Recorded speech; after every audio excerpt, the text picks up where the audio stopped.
What is going on, everyone? Anthony Drew Gary here, and this week we are going to talk about how to change your entire outlook on life in 3 small words.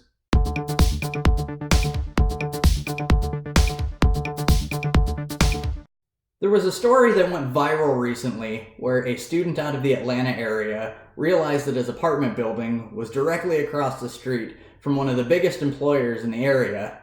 He took it upon himself to sticky note his window, and he wrote "Hire me" with a smiley face.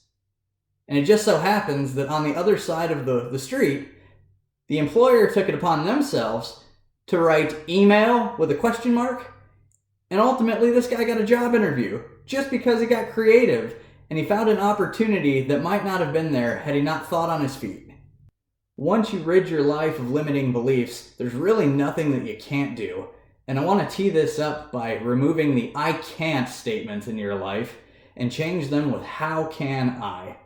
I can't fill in the blank, how can I fill in the blank? Instead of thinking, I can't get that job, I'm not qualified for it, change that to, how can I become better qualified for that job? Instead of thinking, I can't lose weight, change that to, how can I improve my health and fitness? And instead of, I can't get out of debt, change it to something like, how can I improve my saving and spending habits? The way you change your life and frame these questions will mean all the difference to you. Over the past year, I've become a fan of the Mylett show, and if you've not heard of Ed, I'll link to him in my show notes. Ed took to Twitter last week, and he was talking about things along the lines of limiting beliefs and how can I's, and Ed said, the instant you accept responsibility for everything in your life is the moment that you acquire the power to change it.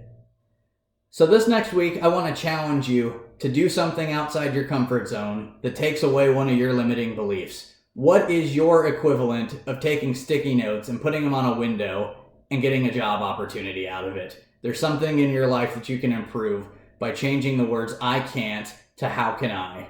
Think of it this way. Instead of saying, I can't subscribe to the Anthony Drew Gary YouTube show, you can say, how can I subscribe to the Anthony Drew Gary YouTube show? And that's real easy. All you have to do is smash that button in the corner of the screen. And as always, if you're getting any content value out of what I'm telling you, feel free to share it with your friends, hit the like button, send it out to anybody who might enjoy this. Until next time, take care.